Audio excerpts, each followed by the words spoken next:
अब करेंगे शुरुआत 1 मिनट एक खबर के साथ। अफगानिस्तान के संकट पर अमेरिकी राष्ट्रपति जो बाइडेन ने कहा कि अफगानिस्तान से लोगों को सुरक्षित बाहर निकाला जा रहा है और अब तक 18,000 से ज्यादा लोगों को रेस्क्यू किया जा चुका है। बाइडेन के अनुसार जेल से निकले आतंकवादी हमले कर सकते हैं, ऐसे हमलों का सख्ती से जवाब दिया जाएगा। एक रिपोर्ट। अफगानिस्तान में पैदा हुए संकट पर अमेरिकी राष्ट्रपति जो बाइडेन ने कहा कि अफगानिस्तान से लोगों को सुरक्षित निकाला जा रहा है। अब तक 18,000 से ज्यादा अमेरिकी लोगों का रेस्क्यू किया जा चुका है। हमने इसके लिए फ्लाइट्स की संख्या भी बढ़ाई है। अमेरिकी राष्ट्रपति के मुताबिक काबुल में 6,000 अमेरिकी सैनिक मौजूद हैं। बाइडेन ने यह भी कहा कि हम किसी भी हमले का ताकत के साथ जवाब देंगे। We made clear to the Taliban that any attack on our forces or disruption of our operations at the airport will be met with swift and forceful response. Afghanistan से लोगों को सुरक्षित निकालने के इस मिशन के बारे में राष्ट्रपति जो बाइडेन ने कहा कि ये मिशन खतरनाक है। इसमें सेना के लिए जोखिम शामिल है और इसे बेहद कठिन हालात में संचालित किया जा रहा है। मैं वादा नहीं कर सकता कि आखिरी परिणाम क्या होगा, लेकिन ये नुकसान जोखिम के बिना होगा। तो वहीं अमेरिकी राष्ट्रपति जो बाइडेन ने दावा किया कि अफगानिस्तान पर नाटो देश अमेरिका के साथ हैं। अफगानिस्तान में अब अमेरिका का काम खत्म हो गया है। राष्ट्रपति बाइडेन ने कहा कि नाटो देश अमेरिका के साथ खड़े हैं। नाटो देश अमेरिका के फैसले से सहमत हैं। अफगानिस्तान में हमारा काम पूरा हो गया है। हमने अफगानिस्तान में गंभीरता के साथ अपने काम को अंजाम दिया है। अफगानिस्तान से अब युद्ध खत्म करने का वक्त आ गया है। इसके अलावा अफगान महिलाओं के बारे में बाइडेन ने दुनिया भर के लोगों से दुआ करने की अपील की। ISIS आतंकियों का जिक्र करते हुए राष्ट्रपति बाइडेन ने कहा कि तालिबान के लिए अफगानिस्तान में हालात ज्यादा मुश्किल हैं। ISIS के आतंकी ज्यादा खतरनाक हैं, दूसरे आतंकी संगठन के लिए भी खतरनाक साबित हो सकते हैं। साथ ही अफगान संकट पर अगले हफ्ते G7 पर बैठक बुलाने पर भी अमेरिकी राष्ट्रपति ने सहमति जताई। We should convene, and we will convene the G7 meeting next week, a group of the world's leading democracies, so that together we can coordinate our mutual approach, our united approach on Afghanistan and moving forward. रूस ने साफ किया है कि वो अफगानिस्तान में अपनी फौज नहीं भेज रहा है। साथ ही अफगानिस्तान से लगे देशों में भी रूस की सेना भेजने की संभावना से इनकार किया गया है। एक रिपोर्ट पर नजर। रूस ने एक बार फिर साफ कर दिया है कि उसका अफगानिस्तान में अपनी फौज भेजने का कोई इरादा नहीं है। साथ ही उसने अफगानिस्तान की सीमा से लगे मध्य एशियाई देशों में भी अपनी सेना भेजने की संभावना से इनकार किया है। रूस ने कहा है ऐसे कदम उठाने के बजाय वो राजनयिक संपर्कों पर ध्यान केंद्रित रखेगा। रूस ने कहा है कि अफगानिस्तान में सेना भेजने के बजाय रूस अपने सहयोगियों के साथ मिलकर काम करेगा। अफगानिस्तान पर तालिबान के कब्जे के बाद रूस काफी समय तक चुप रहा। इस बीच कई हलकों से उससे गुजारिश की गई कि वो अफगानिस्तान से बाहर निकालने के लिए बेसब्र लोगों की मदद करे। Никаких проблем не возникает. Охрана посольства надежная, хорошая. Но, собственно говоря, так уж если совсем честно говорить, то сейчас в Кабуле и охранять-то стало нечего. Но последние 20 лет, собственно говоря... अफगानिस्तान में अमेरिका के मददगारों को तालिबान ने पूरी ताकत से खोजना शुरू किया। तालिबान ने ऐसे सभी लोगों को धमकी दे दी कि मददगारों को उसकी सजा भुगतनी ही होगी।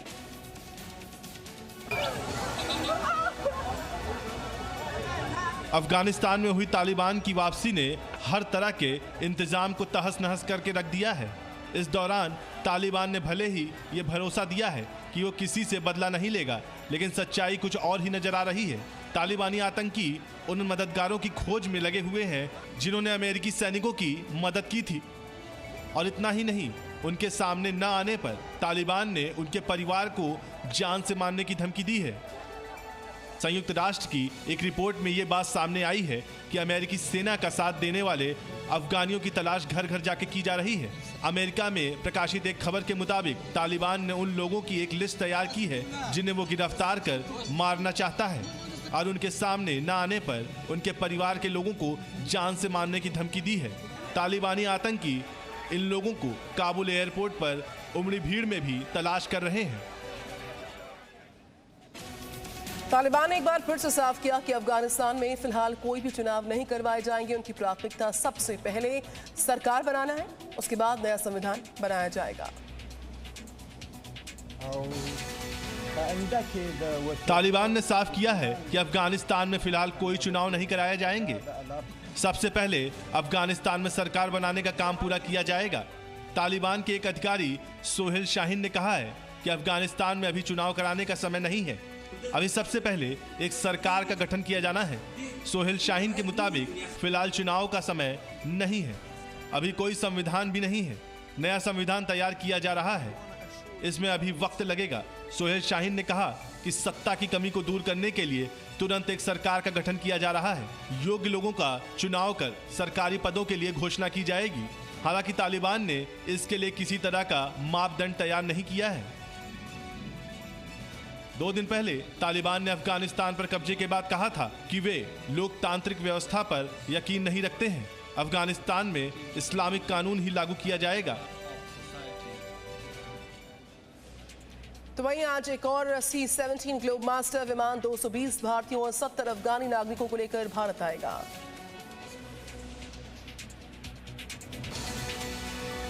अफगानिस्तान से भारतीयों को सुरक्षित वापस लाने की मुहिम के तहत आज सुबह एक और C-17 ग्लोबल मास्टर विमान 220 भारतीयों और 70 अफगानी नागरिकों को लेकर गाजियाबाद के हिंडन एयरबेस पहुंचेगा।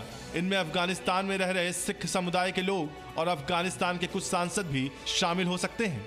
सूत्रों के मुताबिक तालिबान के आतंकी बुधवार को कंधार और हेरात में भारत के कांसुलेट में दाखिल हुए थे। सूत्रों का कहना है कि तालिबान ने यह कार्रवाई पाकिस्तान की खुफिया एजेंसी ISI के इशारे पर की है।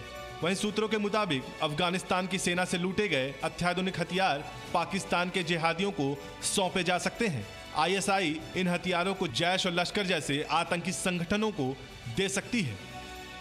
वहीं अफगानिस्तान की महिलाओं ने देश में लोकतांत्रिक सरकार और अपने अधिकारों की मांग करते हुए काबुल में प्रदर्शन किया। कांग्रेस अध्यक्ष सोनिया गांधी ने विपक्षी नेताओं के साथ अहम बैठक की। वर्चुअल माध्यम से हुई इस मीटिंग में महाराष्ट्र के मुख्यमंत्री उद्धव ठाकरे, पश्चिम बंगाल के मुख्यमंत्री ममता बनर्जी और NCP अध्यक्ष शरद पवार समेत 19 पार्टी के बड़े नेता शामिल रहे। समाजवादी पार्टी ने इस बैठक से दूरी बनाई हुई। ये तस्वीरें सोनिया गांधी की पहल पर बुलाई गई उस बैठक की है जिसमें विपक्ष की 19 पार्टियों के बड़े नेता शामिल हुए। बैठक में विपक्ष का फोकस साल 2024 में होने वाले लोकसभा चुनाव पर था। सोनिया गांधी ने सभी विपक्षी पार्टियों से 2024 के लिए एकजुट होने की अपील की। उन्होंने कहा, राष्ट्रहित के लिए न सिर्फ संसद में बल्कि संसद के बाहर भी विपक्ष की एकजुटता जरूरी है। पश्चिम बंगाल की मुख्यमंत्री ममता बनर्जी ने कहा कि विपक्षी दलों को आपसी मतभेद दूर करके 2024 में एक साथ काम करना चाहिए ताकि बीजेपी को हराया जा सके। ममता दीदी ने इसके लिए विपक्ष के बड़े नेताओं का कोर ग्रुप बनाने का प्रस्ताव दिया। पहली बार संसद और सड़क एक हो जाए, इसका प्रयास हुआ है। बैठक में OBC बिल पर भी चर्चा हुई। सोनिया गांधी ने कहा, विपक्ष की एकता की वजह से सरकार को OBC बिल में संशोधन करना पड़ा। मध्य प्रदेश के उज्जैन में पाकिस्तान जिंदाबाद के नारे लगाए जाने का मामला सामने आ चुका है। उज्जैन पुलिस ने 4 आरोपियों को गिरफ्तार किया इस मामले के तहत। वहीं मुख्यमंत्री शिवराज सिंह चौहान ने कहा कि ऐसी तालिबानी मानसिकता को बर्दाश्त नहीं करेंगे। मध्य प्रदेश के उज्जैन के जीवांजीगंज से हैरान करने वाली तस्वीर सामने आई है। गीता कॉलोनी में मुहर्रम पर जमा हुई भीड़ में से कुछ लोगों ने अचानक देश विरोधी नारेबाजी शुरू कर दी। जैसे ही कुछ लड़कों ने पाकिस्तान के पक्ष में नारे लगाने शुरू किए, वैसे ही वहां हड़कंप मच गया। मुहर्रम के दौरान व्यवस्था बनाए रखने के लिए मौजूद पुलिसकर्मी भी फौरन युवाओं की धर पकड़ शुरू कर दी। पुलिस ने अब तक 4 आरोपियों को गिरफ्तार किया है, लेकिन इसके बाद तो MP की सियासत में उबाल आ गया। एक तरफ जहां CM शिवराज ने ऐसे लोगों पर कड़ी कार्रवाई करने की बात कही, तो वहीं शिवराज सरकार में मंत्री विश्वास सारंग ने इसके लिए कांग्रेस और वामपंथी विचारधाराओं को जिम्मेदार ठहराया है। वहीं दूसरी तरफ कांग्रेस ने देश विरोधी नारे लगाने वालों पर सख्त कार्रवाई की मांग की, तो साथ ही शिवराज सरकार को भी निशाने पर लिया। पाकिस्तान के ग्वादर में ईपेक से जुड़े चीन के इंजीनियर्स पर हमला किया गया, जिसमें चीन के 6 इंजीनियर्स की मौत हो गई है। बलूचिस्तान में चीन और पाकिस्तान की मुसीबत बढ़ती जा रही है। बलूचिस्तान के ग्वादर में जबरन निर्माण के काम में लगे चीन को बड़ा धक्का लगा है। ग्वादर में बलूचिस्तान फाइटर्स ने 20 अगस्त को एक आत्मघाती हमला किया। यह हमला इतना खतरनाक था कि इसमें चीन के 6 इंजीनियरों की मौत हो गई, जबकि कई लोग के घायल होने की भी खबर है। धमाकों की खबरों के बीच ये समझना जरूरी है कि ग्वादर पाकिस्तान और चीन के लिए क्यों अहम है। अरब सागर के किनारे बना गद्दावर पोर्ट पाकिस्तान के बलूचिस्तान में है। गद्दावर पोर्ट रणनीतिक तौर पर बेहद अहम है। ये जिस जगह पर है वहां से होकर दुनिया का 35% कच्चा तेल गुजरता है। अब चीन ग्वादर पोर्ट के जरिए CPEC होते हुए कच्चे तेल का आयात करने की तैयारी में है। इससे उसके तेल टैंकर्स को हिंद महासागर से होकर नहीं गुजरना पड़ेगा। इसलिए चीन यहाँ पर लगातार निवेश कर रहा है, लेकिन बलूचिस्तान के लोगों को यह मंजूर नहीं है। तो इस बीच आखिरकार बच्चों के लिए भी आ गई है कोरोना की वैक्सीन। 12 साल से ज्यादा की उम्र के लिए जो जाइडस कैडिला है उसकी वैक्सीन को मंजूरी दे दी गई है।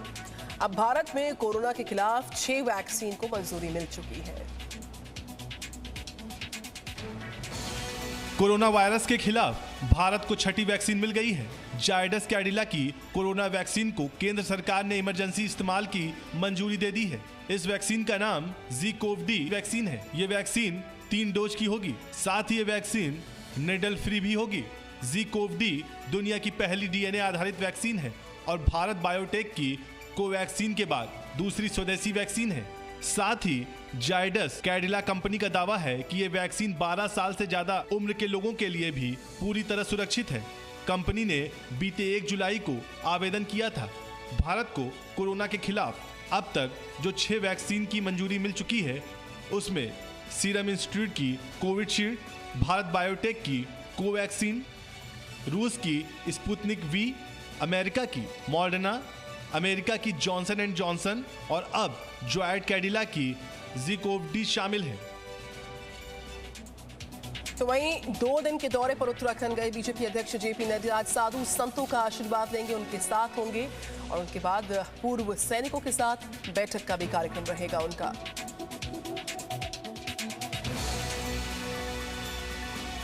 बीजेपी अध्यक्ष JP नड्डा आज उत्तराखंड में पूर्व सैनिकों और संतों से संवाद करेंगे। आज सुबह 10 बजे रायवाला में पूर्व सैनिकों से संवाद करेंगे।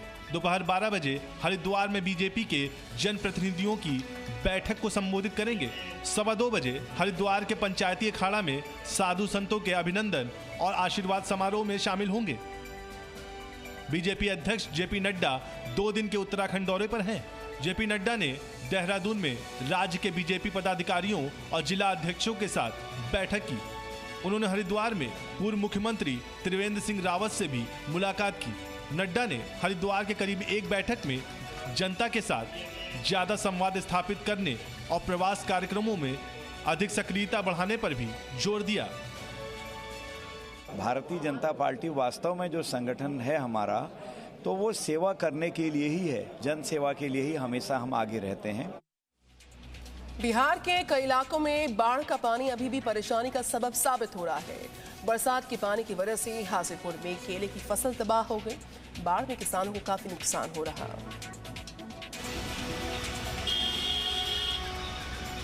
बिहार के कई इलाकों में बारिश ने जमकर कहर बरसाया है। बाढ़ से तबाही की ये तस्वीर बिहार के हाजीपुर की है। जहां तक नजर जाए सिर्फ पानी ही पानी दिखाई दे रहा है और इसका सबसे बुरा असर केले की खेती पर हुआ है। लगभग 5000 एकड़ जमीन बाढ़ की चपेट में है, जिसकी वजह से केले की फसल बर्बाद हो गई। फसल बर्बाद होने की वजह से किसानों को भारी नुकसान हुआ है। बिहार के शेखपुरा में बाढ़ मुसीबत बनती जा रही है। उफनती गंगा नदी की वजह से कई गांव पूरी तरह जलमग्न हैं। सड़कों पर पानी भर गया है, जिसकी वजह से लोगों को अब आने जाने में काफी मुश्किलें हो रही हैं। गांव वालों का कहना है कि करीब 30 सालों बाद ऐसी बाढ़ आई है, जिसने लोगों की परेशानी बढ़ा दी है। वहीं पेरू में पुलिस और दुकानदारों के बीच में खूनी संघर्ष हुआ है। दरअसल झड़प की शुरुआत अवैध दुकानों को हटाने को लेकर हुई।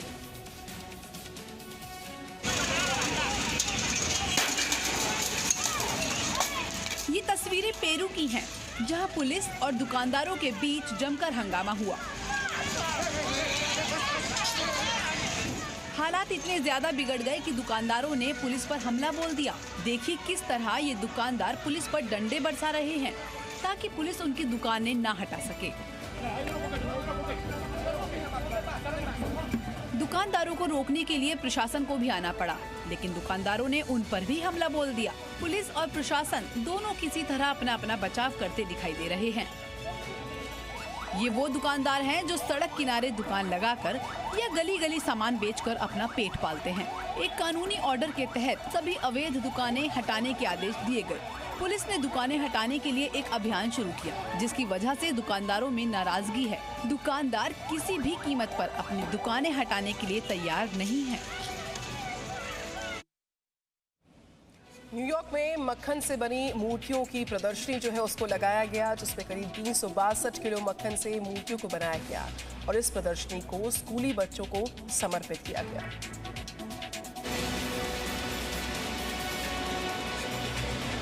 ऐसी मूर्तियां तो आपने बहुत देखी होंगी, पर न्यूयॉर्क स्टेट फेयर में लगी ये प्रदर्शनी खास है, क्योंकि ये बटर यानी मक्खन से बनी है। इन मूर्तियों को जिम विक्टर और मैरी पेल्टन ने मिलकर बनाया है। इन्हें तैयार करने में 10 दिन से ज्यादा का समय लगा। पिछले 52 सालों से लगातार ये प्रदर्शनी लगाई जा रही है। इस साल ये प्रदर्शनी स्कूली बच्चों को समर्पित है, जो कोविड की वजह से स्कूल नहीं जा सके। मक्खन से बच्चों की खेलती कूदती और खिलखिलाती मूर्तियां बनाई गई हैं। प्रदर्शनी का मकसद बच्चों की जिंदगी में दूध के महत्व को दिखाना है। इस प्रदर्शनी को बनाने में लगभग 362 किलो मक्खन का इस्तेमाल हुआ है। प्रदर्शनी के बाद इन मूर्तियों को तोड़कर रिसाइकल किया जाएगा, ताकि इन्हें ऊर्जा के तौर पर इस्तेमाल किया जा सके। यूपी के बागपत में योगी सरकार में पंचायती राज मंत्री भूपेंद्र चौधरी ने किसानों से मुलाकात की, बातचीत की। साथ ही भारतीय किसान यूनियन को जमकर खरी खोटी भी सुनाई गई। इस मौके पे बागपत में किसान संवाद कार्यक्रम में पहुंचे योगी सरकार में पंचायती राज मंत्री भूपेंद्र चौधरी ने भारतीय किसान यूनियन पर जमकर हमला बोला। भूपेंद्र चौधरी ने कहा, लोगों को अब हरी टोपी वालों से डर लगता है। उन्होंने कहा कि जनता ने उन्हें वोट देकर चुना है, तो वो नरेश टिकैत के गांव ससौली क्यों न जाएं। उन्होंने कहा कि कुछ लोग किसानों को जमीन चली जाने का डर दिखा रहे हैं, जबकि किसी भी किसान की कृषि कानूनों से जमीन नहीं जाएगी। प्रदेश की योगी और केंद्र की मोदी सरकार लगातार किसान हित में काम कर रही है। साथ ही कहा कि सभी लोगों को अपने डीएनए से तालिबान वाला मामला खत्म करना पड़ेगा। बता दें कि ये किसान संवाद कार्यक्रम यूपी में छपरौली क्षेत्र में बीजेपी विधायक सहेंद्र सिंह रमाला के आवास पर आयोजित किया गया था। मंत्री भूपेंद्र चौधरी ने इस दौरान किसानों को कॉन्ट्रैक्ट फार्मिंग और मंडियों के लाभ भी बताए। Presenting B News app, available on Google Play and App Store. Download it now.